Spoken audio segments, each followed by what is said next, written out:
Alhamdulillah alladzi bi ni'matihi tatimmus shalihat. Segala puji bagi Allah Jalla Jalaluh yang karena nikmatnya kebaikan-kebaikan menjadi sempurna. Acara ini bisa terlaksana, hadirin bisa hadir di tempat ini. Itu karena Allah yang memudahkan untuk kita. Maka jangan pernah mengingat diri kita. Ingatlah Allah Azza wa Jal bahwa tidak ada satupun nikmat yang ada pada diri kita melainkan dari Allah Jalla Jalaluh.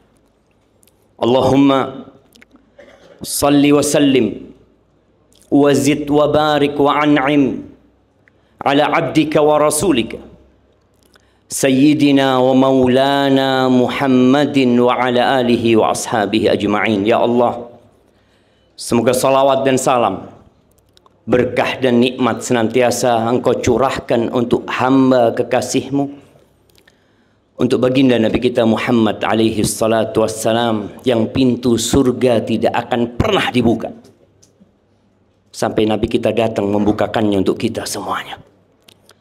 Semoga salawat itu bersambung untuk keluarga beliau, untuk istri-istri beliau, untuk putra-putri beliau, dan untuk seluruh sahabat Nabi, dan semoga Allah meridhai kita bersama mereka. Amma ba'd, jemaah rahimakumullah, khususnya buat Ahnaf. Ahnaf tahu nggak? Ana tadi baca di data BPS ya, bahwa ternyata angka pernikahan di Surabaya ini pada tahun 2023, karena yang 2024 kayaknya belum keluar, itu 15.870. Banyak yang zuat.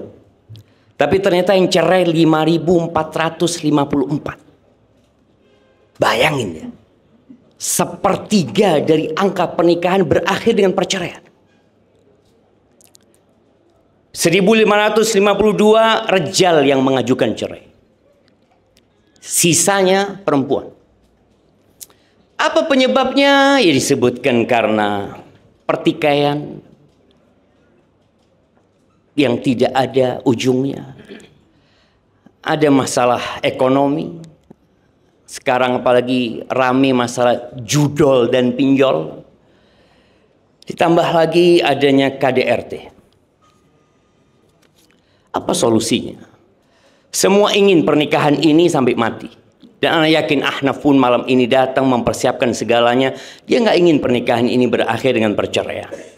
Orang-orang yang diundang untuk menyaksikan pernikahan Ahnaf ini, harapannya mereka mendoakan Ahnaf. Ada satu bekal yang harus Ahnaf pegang, yaitu Al-Quran dan sunnah Rasul sallallahu alaihi wasallam. Di akhir surat Asy-Syura ayat 52,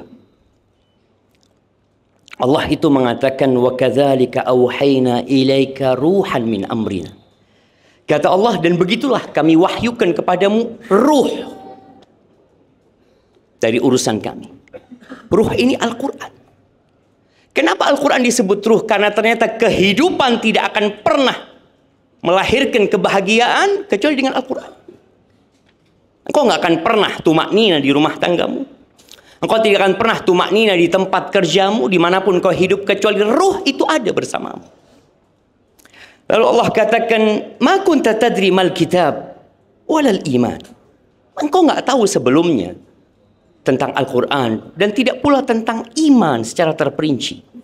Walakin ja'alnahu nuran. Subhanallah, kata Allah. Dan kami jadikan Quran ini cahaya. Ahnaf ini akan masuk ke tempat yang gelap. Iya. Ahnaf berapa lama kenal sama Nadira?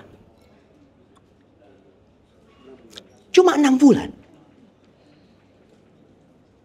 Ketika Ahnaf nggak punya cahaya, masuk ke tempat yang gelap, maka akan berakhir seperti 5.000 orang tadi, yang kemudian pernikahannya berakhir dengan perceraian. Allah katakan, walakin ja'alnahu nuran nahdi bihi man nasya'u min ibadina. Ya, dengan cahaya itu kami berikan hidayah kepada siapa yang kami kehendaki, kata Allah. Lalu Allah mengatakan, wa innaka la tahdi ila siratim mustaqim. Engkau Muhammad alaihi salatu wassalam ya Rasulullah, benar-benar memberikan petunjuk kepada jalan yang lurus. Ahnaf kalau mau paham Al-Quran, ya harus ikut Nabi sallallahu alaihi wasallam. Maka sebenarnya yang dibacakan oleh Syekh Utsman itu cukup bekal nasihat pernikahannya. Bagaimana ketika Allah menyebutkan wa ibadur rahman, hamba Allah itu seperti apa sih? Kita semua ini hambanya Allah. Nggak ada yang lebih kecuali dengan takwa. Allah sebutkan walladzina hamba Allah itu yang kayak gini, hamba Allah itu yang kayak gini, hamba Allah itu yang kayak gini, kayak gini, kayak gini, kayak gini. Tapi kadang kita dengar dibacakan nggak paham kita. Itu yang menyebabkan kita tidak bisa mengambil saripati dari Al-Quran dan mengamalkannya dalam kehidupan ini. Bacaan Quran itu terkadang hanya ya cari berkahnya aja. Maka nasihat anak buat yang adakan acara pernikahan, kalau Quran dibacakan, bacakan artinya juga. Ini bukan orang-orang yang faham dengan apa yang dibacakan. Sehingga ketika mereka dengarkan Al-Quran, dengarkan artinya, faham. Nggak perlu lagi khutbah nikah sudah. Terus bagaimana menjadi suami agar tidak terjadi perceraian? Maka engkau harus faham bahwa Nadira ini banyak kurangnya. Banyak kurang. Sekarang kau belum melihat. Karena seseorang itu melihat sesuatu yang belum dia miliki, tidak dalam wujud aslinya. Apa saja, engkau ingin motor, ngelihat motor itu bagus ya. Ketika kau belum beli, setiap motor itu lewat hatimu berdetak. Ya Allah, iki sing tak kepingini. Lihat. Setelah kau beli itu motor, mungkin sebulan kau bersihkan. Setelah itu engkau lupakan. Dan mungkin istri-istri kita seperti itu. Awal sebelum zuat, Masya Allah, ada telepon dari Nadira. Ya Allah, ini yang menjadi harimnya. Nanti setelah zuat telepon, opwai gitu telepon. Ya, itu terjadi ya. Tapi ketahuilah bahwa engkau diangkat sama Allah jadi pemimpin. Ar-rijalu qawwamuna 'alan nisa. Maka jadilah pemimpin yang baik. Bagaimana jadi pemimpin yang baik? Ya, ada kitabnya. Kebanyakan kita zuat itu nggak pernah baca Quran sampai hatam. Sehingga banyak kesalahan-kesalahan dalam menata rumah tangga itu. Allah mengatakan wa'ashiruhunna bil ma'ruf. Itu perintah Allah. Pergaulilah istri-istri kalian dengan cara yang ma'ruf. Dengan cara yang patut, yang baik. Berikan haknya, lebihkan. Kebanyakan kita hanya berpikir hak kewajiban. Lah, kita sama orang disuruh berbuat baik. Apalagi sama istri kita. Sama binatang kita disuruh berbuat baik. Allah katakan wa'ashiruhunna bil ma'ruf. Fa in karihtumuhunna. Gimana kalau kita nggak suka sama istri kita? Ternyata setelah jalannya pernikahan ada kekurangan-kekurangan. Ternyata harim ini suka ngambek Ustaz ya. Ya kayak gitu. Bukan cuma harimnya Ahnaf. Semua bodoh. Iya. Dan Allah udah kasih tahu gitu loh. Ketika kau berganti lagi, bodoh aja. Sudah disebutkan bengkok perempuan itu, kata Nabi SAW. Fa in karihtumuhunna, kalau kau benci sama istrimu, ada perilaku, yakin nanti. Ana yakin. Ada perilaku Nadira nanti engkau nggak sukai. Apa engkau mau kembalikan ke abahnya? Bah, kayaknya ana nggak kuat sudah bahkan. Nggak. Engkau harus sabar. Fa'asa an takrahu syai'an wa yaj'alallahu fihi khairan katsir. Boleh jadi engkau benci, di balik itu ada kebaikan yang banyak. Dunia ini Ahnaf bukan tempat bersenang-senang, lah. Kita nggak lama di muka bumi ini. Kita sebentar. Jadi Nadira temanmu menuju ke surga Allah Azza dengan segala kekurangannya. Yang kau yang harus perbaiki. Engkau lengkapi kekurangannya dengan cinta dan kasih sayang. Kalau bicara cinta, nggak semua rumah tangga dibangun di atas cinta. Bahkan Umar bin Khattab mengatakan, fa inna aqallal buyut allati tubna 'alal hub. Sedikit rumah tangga yang dibangun di atas cinta tuh sedikit. Ini orang-orang mempertahankan rumah tangganya karena sayang sama harimnya, wis tuwek bojone. Sang istri merawat suami yang sudah sakit-sakitan karena cinta, kan ya kalau enggak. Kenapa? Karena Allah Azza wa Jalla Walakinnan nas yata'amaluna bil islami wal ihsan. Bas. Orang bergaul itu karena dia sebagai muslim. Dia perintahkan sama Allah untuk berbuat baik. Dan faman ya'mal mithqala dzarratin khairan yarah. Sekecil apapun kebaikan yang kau lakukan kepada Nadira, abahnya nggak tahu, mungkin keluarganya nggak ada, Allah akan berikan balasan buat engkau. Dan sebaliknya, wa may ya'mal mithqala dzarratin syarran yarah. Keburukan yang kau lakukan kepada istrimu atau kepada siapapun, engkau akan mendapatkan balasan. Mungkin di dunia sebagian istri kita itu diam, sekut dia. Tapi suatu hari mungkin dia akan menggugat suaminya di hadapan Allah Azza wa Jalla. Jangan sampai Nadira menggugat Ahnaf. Jamaah rahimakumullah. Ya, perempuan itu Ahnaf perlu digombalin. Iya. Engkau jangan bakhil. La sama fulus, wala sama pujian buat dia. Sifat yang paling dibenci sama manusia itu sifat bakhil. Bahkan kata Nabi SAW, la yajtami imanun wa syuhun fi jawfil abdi. Iman dan sifat bakhil itu nggak akan kumpul di hati manusia yang beriman. Nggak kumpul. Dan di antara bakhil adalah bakhil dengan kata-kata yang baik. Nabi SAW mengatakan wal kalimatu thayyibah shadaqah. Kadang-kadang rejal ini sama sahib-sahibnya khair ya, ahlan ini itu. Harimnya telepon, iya. Apa? Sibuk iki. Oh, masyaallah. Fin dia. Padahal ketawa-ketawa Fabi dan apa-apa. Tapi kalau harimnya al kalimatu thayyibah shadaqah, jangan sampai kau bakhil dengan kata-kata baik.